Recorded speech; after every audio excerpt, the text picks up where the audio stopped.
We have a new friend, Rahul Jain, joining us today. And yeah, I personally believe some of these weathers make us lazy. Make us very lethargic, laid back attitude, कुछ काम करने का मन नहीं करता. And I personally believe all of us are like batteries. We discharge after a certain time. A few guys or girls are like more of durable cells, उनको मतलब बहुत देर के बाद. But most of the others, 90% of us need some recharging. And that's one of the reason we need people like Rahul, who are either come into our life at our college level or in the corporate level, or some workshops which personally people can do where they don't have an opportunity, where they've not done it at the college level, or they've not undergone at their corporate level, so they can personally get this coaching done. So thanks a lot, Rahul, for joining in. So we want to know you well, about Rahul, and how was your journey? Why did you get into learning and development, and becoming a motivational speaker? Teaching somebody about life skills, and hand holding somebody to do something great in their life is not easy. So I really like your tagline. So before we get into the life skills, let's get into Rahul and your passion. कैसे ये transformation हुआ? Over to you. Um, Thanks, Ravi. Thanks for having me on the show. It's an honor indeed. Thank you. First and foremost, about myself, to be often I call myself as a blend of contrasts. Contrasts because I've had the best of both the worlds in different facets of life, you'd say. Talking of languages, I'm by mother tongue, I am a Marwadi. My son's mother tongue is Hindi, and Okay. స్వచ్ఛమైన తెలుగు మాట్లాడతాను. And beyond that, I've stayed in Maharashtra, so I little understand little of Marathi and Gujarati as well. So this blend of languages has given me an opportunity to connect with a lot of people with relative ease. That's the advantage that I've had.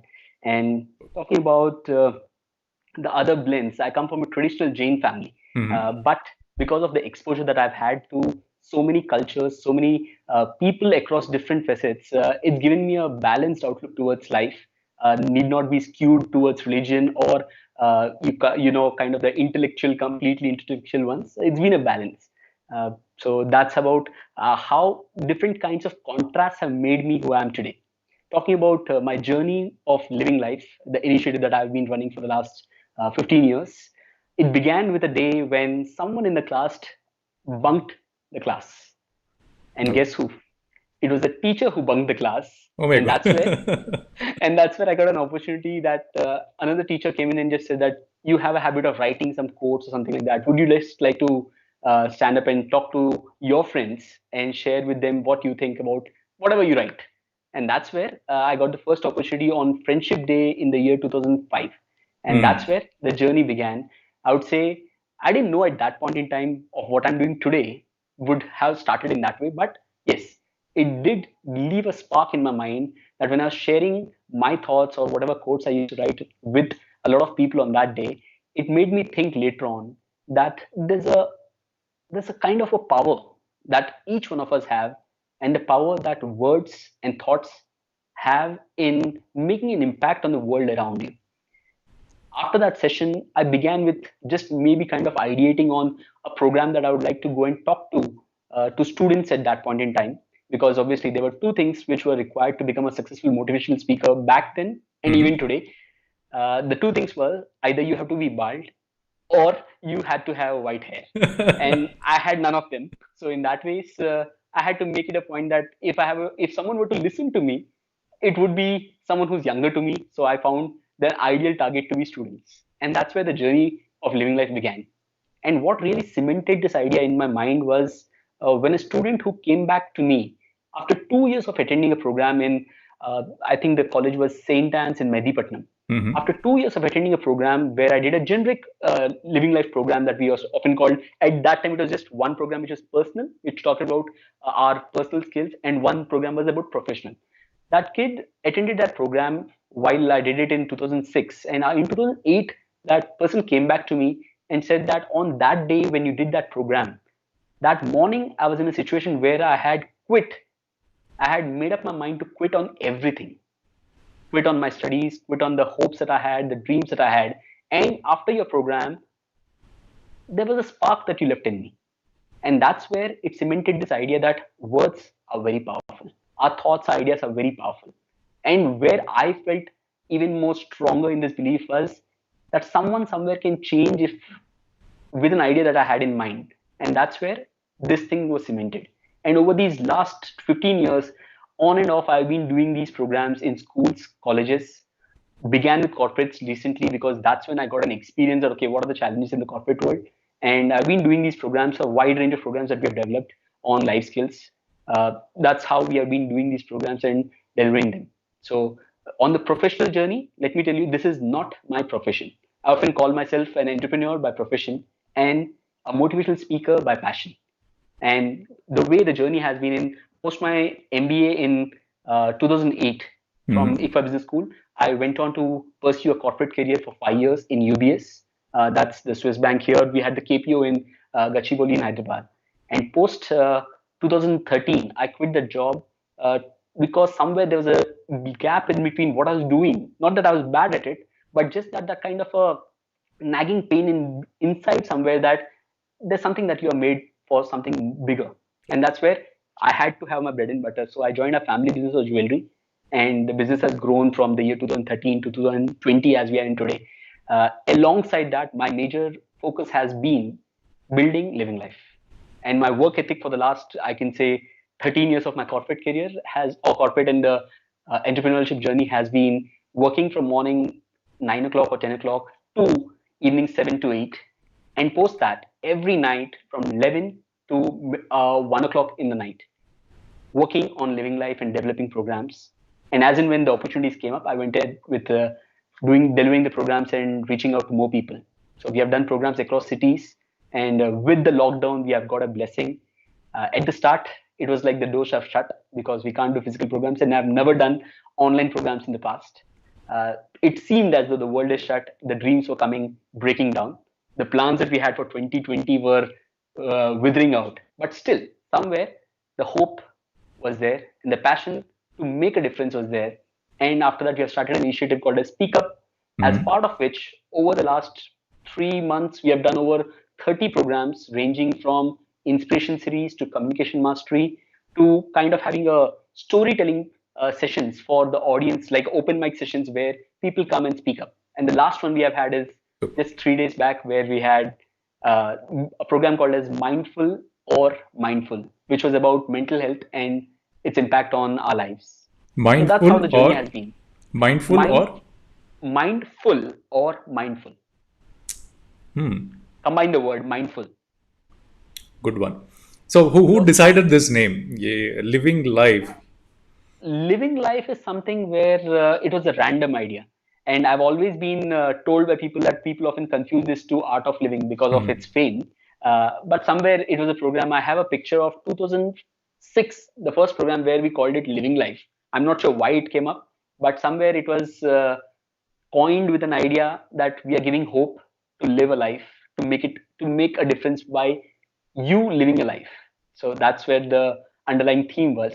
And it wasn't focused on kind of only for people who are having challenges. The tagline we have is inspiring the next step. For someone who has a challenge, it's about getting over those challenges and big up challenges. A lot of people lead mediocre lives, satisfied with what they have or how they are living day in and day out. And but still, there was a lot of scope, a lot of potential, which is untapped and being buried down with a kind of life that we are often living, just passing of days. Super. So when you walk onto the stage, for any of these training programs, मतलब some faces are so pleasant, 20% recharge वैसे ही हो जाता होगा. Does happen. We have all kinds of crowds. The bigger challenge is when we go in front of known crowd. Hmm. Unknown crowd, we assume everyone, as a positive person, as a motivational speaker, I assume everyone is good, and that's where it begins. So unknown crowd is always energetic and that kind of pump up that we get because people, when you're introduced that someone as a motivational speaker is coming up, it's like going to a stand-up comedy show. By default, you have a knack for laughing on something, but with a known crowd is where I know this person is going to pull me on this. He'll find this loophole somewhere. He knows me, so he'll tell me this.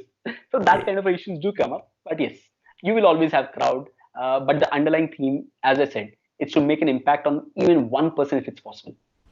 Super. That is what keeps Yeah, us. exactly. That's the point. In the entire training program, hundreds and thousands of people, that one student comes back, or that one, you would say, yeah, student, immaterial, whether he's in corporate and all that. I think we're all students when we are attending workshops with Rahul. So as a student, one person comes back saying that this has transformed my life. I've changed the way uh, I live my life, or I change the way I think of life. I think some of these things will make a lot of difference. I think that's one of the reason I've enjoyed. I've been in corporates, very large corporates, MNCs, and they've never compromised on learning. And every month or every 2 months, at least every 3 months, there've been workshops where it will change the way you think about business. It will change the way you think of life. It changes the way you drive things which are assigned to you. So yeah, definitely need a motivational speaker. So all the friends who have not gone through, not got an opportunity, it is still not late. It is worth having somebody whom you follow and drive it. Yeah, choosing that someone is very important. So good. So what is your signature style, Rahul? So when you're talking about living life and motivating people, so uh, do you say that yaar kaam acha karo, work hard? That's the only way you get to the ladder, higher ladder in corporate. The second option is boss ki khatirdari karo. That's Uh, easy way. Or the third uh, one is work, kaam karo, ghar aao, but life is also important. So what's your choice? What uh, what do you emphasize on? I, I would say the mix of first and third one. I would say, with regard to someone being pleased with your work, I believe with the quality of the work that you deliver, eventually that follows. In the short term, I would agree. People have complained to me that there are challenges with regard to the boss or the kind of chatna bolte jisko wo Hmm. environment is prevailing. I agree, but somewhere over a period of time, if you look at it in a month to month basis or week to week or a quarter to quarter appraisal, you will always feel dejected with this kind of people going ahead. But somewhere it's, I always remember something that Shevag, Virendra Shevag, when he was dropped out of the cricket team, someone asked him, "How do you feel?" Then he just responded, "Whose loss is it? It's Hmm. the team's loss. If It's a there's some team's law. politics behind it, it's a team's loss, not my loss. I know what I can deliver." So the point is, the first and the third part is where I feel there needs to be balance, but that balance is only when you're working somewhere. If you're following your passion, it often feels that you're not working. I'm not saying pain is not there. I'm not saying fatigue or strain won't be there. But you will make sure, you will feel that that strain or that pain is worth it. So the underlying message that I often give to people is, pursue your passion. There's a dream that everyone is born, not that you may or may know what your dream is at this point in time. So I've seen people who are 45 and still don't know what the dream is, but they always keep trying new things. So I often ask people this thing: when was the last time you did something for the first time, if you have not found your passion? And that's where you get an answer. Have you given up hope on living a dream? If you don't know, keep trying. If you know, make sure you're getting into it full on, because you never know. Everyone knows the birth dates that we celebrate, but we never know when our last breath is. And my biggest fear as such is this thing of dying with music still in me. That's what I believe in, because that's where every day, every opportunity that you get, you have to go on pursuing what you truly love. Somewhere you have to find that nag, find that channel in which you can do. I know responsibilities, I know Hmm. relationships, I know the kind of obligations that we have. I talk of this in the program that we do called as Living a Dream, where we talk of how you can build your dream. Need not be you have to quit everything as of date, but still you can find something that you're passionate about. Need not be your profession, like I'm doing right now.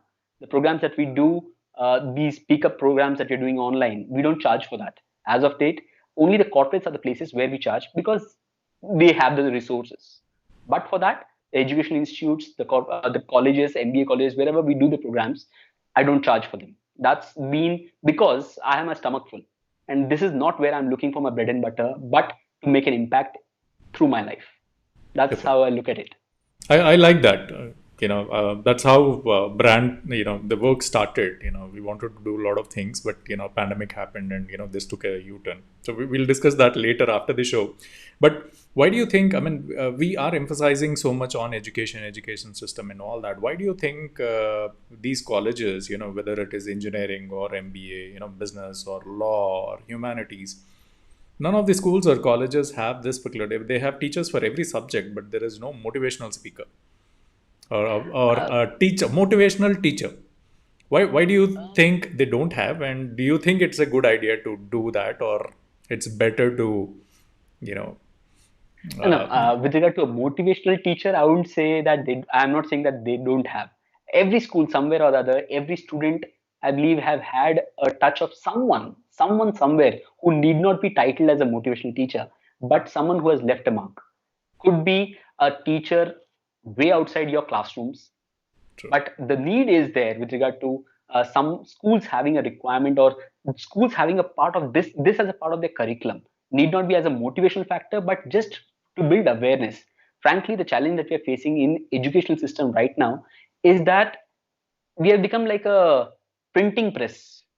Hmm. Stamp, degree done and taken out. And that's where you're talking of the challenges that unemployment or the quality of life issues that people are having today is because of that. The requirement of the world is something very different from what we are being taught. We are not That's being taught to fail. We are not being taught how to deal with failure. Everyone is talking about success. Everyone is talking about the happiness. Nobody's talking how to deal with failures. What to do, what to think, how to think when you're failing.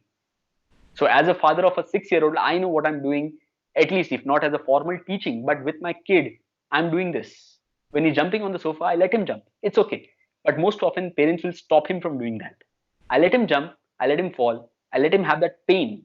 Obviously, not the extremes of the place that he's doing, but I let him have that pain and let him tell that this is what you did and this is how it pained because of this thing happened to you, and that's where he learns next time. Today, as a 5 year old or 6 year old, my son, he's able to do kind of gymnastics or the things that he does with an hmm. ease because of these failures. It has improved Experience. his reflexes. So the more you let him fail, the more you let him experience things, the more he becomes, his instincts develop. So as a result of which, in the long run, anytime he fails, any setbacks he faces, or anytime he's not able to understand an emotion or situations that he faces, he'll be able to better deal with it because he's already dealt with it in the past in a controlled environment, I would say. So that's where the difference is. The education system has to be a playground. We have made it like a competition system where who's better, what's better, how to do it more, Hmm. how to get more and more of it, rather than focusing on how to build the skills which are required for him to lead a life. Not just the mathematics skills or qualitative or aptitude things, but about the skills which are required to lead a life. That is where That is I it. come into picture, and I in the programs that we do, we just share kind of awareness and knowledge with regard to these skills which are required to lead a better life. Need not be about success or the worldly definitions of earning more money and all, but to have a better quality of life. Super. Good one. I really like the way you mentioned this particular concept. Yeah. I knew this particular answer why we don't have motivational speaker. I mean, motivational teacher, but I think, yeah, I wanted to really hear from you as to what's your version. So, friends, I have a quick short video about Rahul's journey, how he did his workshops, the energy when he's doing the workshop. So, this is a small clip I want all of you to go through before we get into rapid fire questions.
Okay, we are back.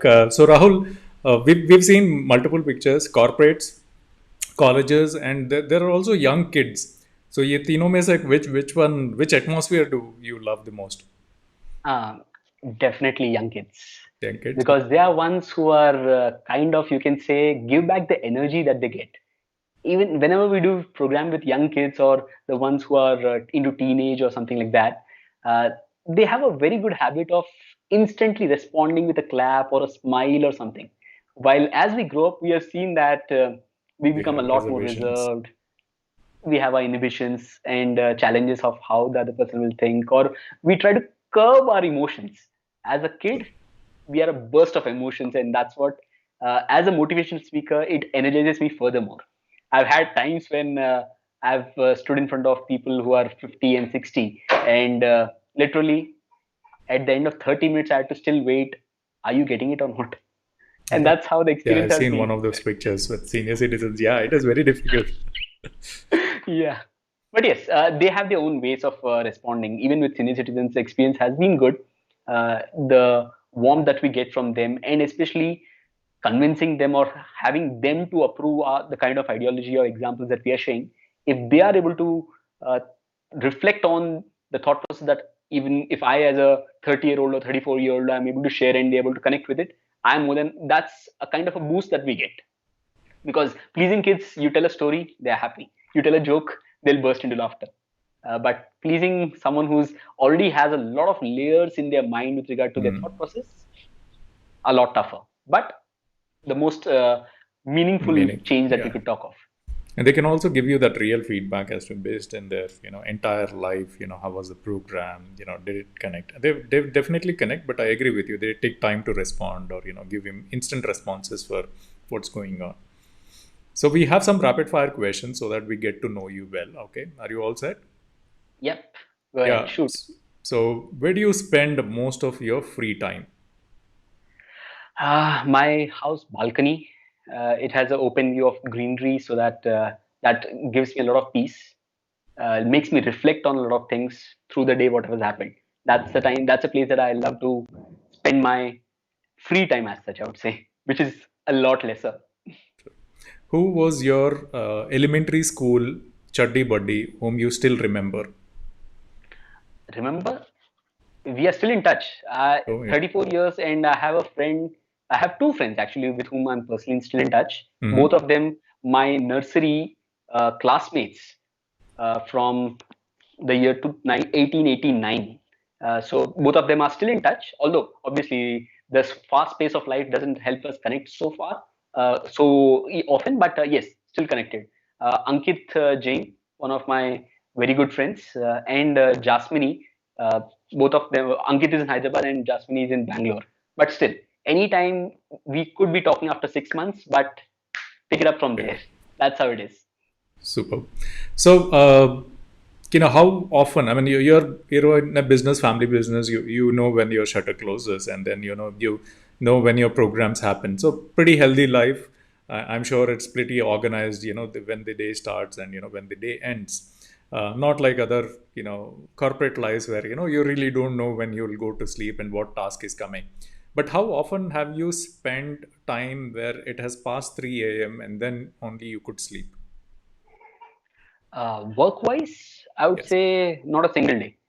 Luckily, I've been in a business where we are a family business, so we have uh, my own younger sibling and a Mhm. cousin who's a part of the business here in Hyderabad, and we have a retail division of the jewelry shop in Narsapur, which is West Godavari district. So there we have a team of trusted people. So with the team being in picture, I have a little liberty to step back and control the way I do things, Right. especially more so because I am in a department where I'm talking of more of the finances and back end accounting, kind of operations management and all those things. I'm Mhm. lesser into the front end of the business. So luckily, I have that provision where I don't have Okay. to wake up till 3 a.m.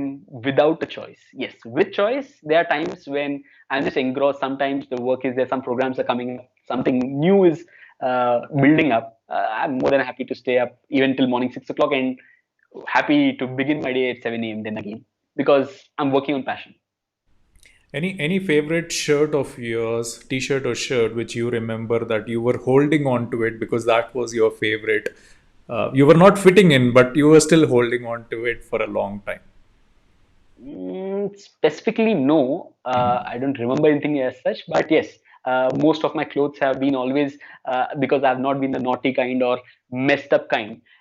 They've always been clean, and there have been some pieces of clothes which I still fit into that were 10 years old, and still love just love the warmth of wearing those things and feeling 10 years younger. I completely agree with you. You're into motivation and inspiring people around, but how do you improve when you're in bad mood? Friends, friends. Friends, I right? have a set of four trusted friends, I would say, with whom I can just sit and cry if need be. I do cry and I just open up with them. I just feel I'm messy and I tell them that I'm not able to understand what's happening with me. One of them being my spouse, obviously. Beyond that, they are a set of good friends. They know I'm referring to them while they're watching this now. But yes, I do have friends, and that's what I'm a more of a people person where just sit back and have a cup of coffee with them and just sit there, shut your mouth, and relax. And I'm fine after 3 to 4 hours. If I ask these friends about what is Rahul really best at, and if they have to define you in one word each, all the friends you mentioned, so how will they define you? Positive, positive. Even in the worst of times, they'll tell me they will find me searching for positive in things, able to reflect on something or the other, even in the worst situation. Like as an example, we have had recently a lot of COVID cases, and there was a lot of trauma over the last 3 months in our family, extended family. But still, they knew what is going on and how it is going on, and still they could see me lifting up myself, uh, thinking that everything will be fine and it will get only better from where we were. So they would define me as positive is one thing. Super. There is a series of ads by Men Will Be Men. I think you would have seen those videos. What is the best one you liked? You don't have I'm to sorry. describe the entire ad, but what is the best one? Um, Best one. I remember that one wherein. Am I audible? I'm sorry, my Yeah, Bluetooth headset you're has audible. come off, I think. Am I audible? Yes. Okay. The best one I would remember is where two friends are standing, and I believe one person's friends, one person's wife is calling and saying something, or a girlfriend is saying something, wherein he has to tie his shoelace. He gives the phone to his friend and says, "Huh, okay, ठीक है. ठीक है. Just repeat this." And after tying his shoelaces, he's back to the phone and he says, "Okay, ठीक है, ठीक है. huh." And that's how it goes on. Good. Yeah, I thought you will take example of this jewelry thing where they talk about the anniversary and was it No, yeah, I could reflect on that one. good. So are you do you like more of books or movies? What connects you more? Can you come again? I'm sorry. What connects you more, books or movies? Movies any day, any day. People often have a perception that being a motivational speaker, I would be an avid reader and engrossed in books. But what you see at the back end, if it's visible to you, these are books Yeah. that I last purchased, I think approximately 7 to 8 years back. Over time, what I've realized is that my biggest learning is from reflections in the environment around me. All my learnings, broadly speaking, but for the quotes which are there or available on Google or something like that, all my learnings have been reflections from the environment surrounding me, be it a moment of a Mhm. friend of mine or my own experiences. It's just been reflections. And movies is one place where I've always had moments where I've cried and picked up thoughts of, okay, this is a good idea. And this is something that I would love to rebuild a story around or rebuild this as an inspiration somewhere. So that's movies, I would say, any day. What was if you're writing an autobiography or somebody writing an autobiography about you, and you had to mention one best restaurant you've been in the entire life, so which restaurant would you mention? Um, Restaurant, did you say? Yeah. Can you give me a second? I think I've lost my because of a Bluetooth? call in between. You lost the Bluetooth. I've No lost problem. Take your time. Yeah. Bluetooth.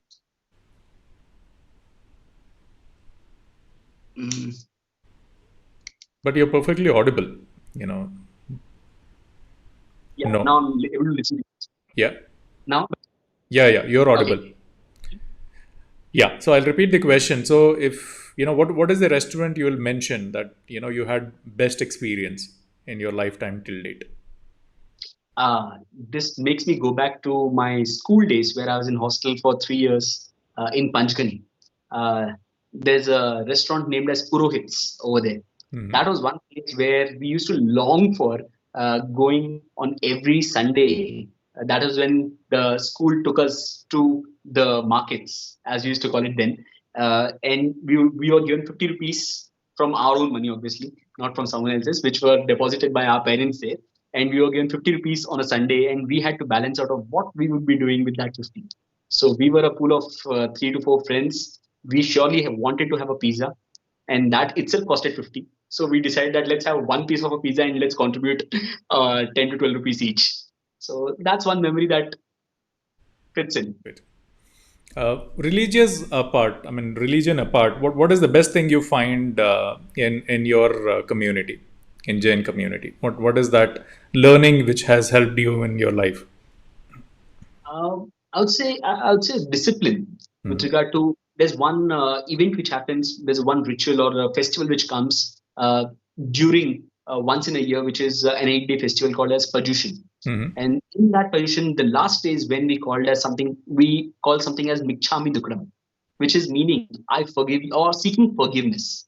Okay. This is one ritual which I felt, uh, if pursued in its true spirit, makes our hearts a lot more lighter. And this is one ritual which we are saying apologies or seeking forgiveness from every being, everything which is around us, not just human beings, every being, we are seeking forgiveness as a part of this. So, as a Jain community, I would say this is one thing which has always helped me, not just as a part of the festival, but at any point in time, connecting with people, the people who matter. There will be differences, there will be fights, there will be situations where things will break off. But I always remember this thing, Mikchami Dukram, and I get back to seeking forgiveness and making that relationship much more important. So that's what is I love about our Jain ritual, which I would say. Yeah, I never heard about it, but I think very interesting and very very close to what I am going through. So I think I should learn more about that. Very interesting. Good point.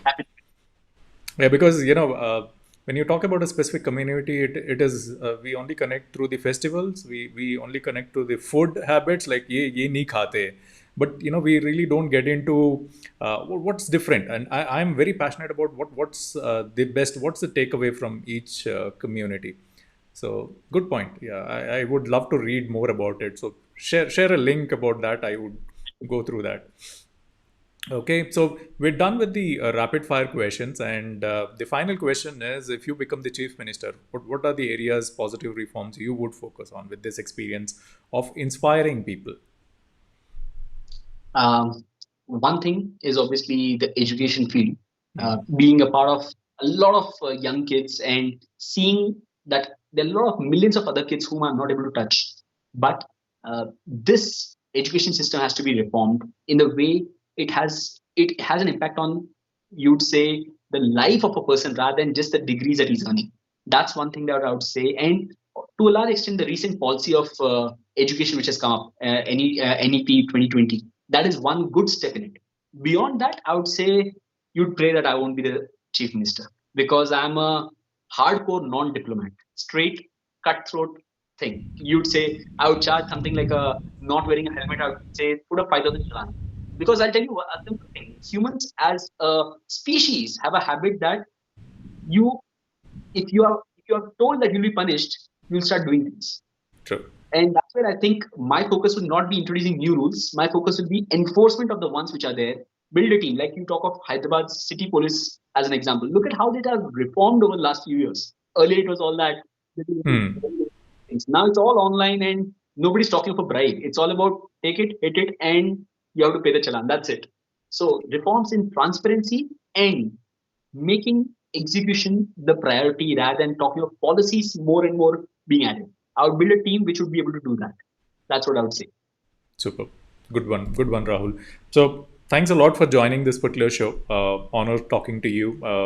Good insights, good thought process. I really love to see the perspective of my guest, my friend, to see what are your thought processes on each and every situation. So though some of the rapid fire questions were like funny and all that, all these matters. How much importance you give to your friends, how much importance you give to people around you, how much you give importance to motivating and inspiring people, staying positive. These are only select few have this. Rest of us are like more involved.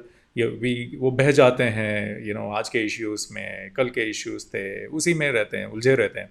So pretty good job, and I really love the way you're like not charging and doing some of these things out of your passion, because you have your regular business that keeps you motivated, takes care of your bills, and this is more of a service. I mean, you can call yourself an NGO, because anybody doing something for others is a voluntary service. So thanks a lot for doing this for the nation, because every kid, this inspiration, as I mentioned earlier in the introduction, we are like batteries. Doesn't matter how successful you are, we get discharged, and we need people like you who pep us up and get back to shape. So thanks for joining in, and friends, do connect with Rahul. He's doing a lot of workshops, and there are a lot of online workshops which you can join with no obligation. Learn from him. One thing I've seen, I would suggest, like हमने ये सीखा था, हमने already motivational training हमने session ली थी and all that. Every person has a different approach. So you have to go through multiple sessions, check what will work for you, who is connecting with you, and then you decide. So do attend a lot of workshops when you're free. This is the time. Pandemic is good. So yeah, that's the gyan I had to give before we end the show. But yeah, thanks a lot, Rahul, for joining in. Have a great evening. I just like to close with one Yeah, quote please. that I'd written, not what I thought of it when I'd written, but it was written way back in 2006, and have been to everyone who attends our program. And the quote is something like this: "Don't forget to live a life. Don't forget to live a life in the process of making a living for life." So with that, I'll say that thank you for having me here, Ravi. Thank you. You just defined what's living life means. So thank you. Have a great evening. Thank you. Thank you.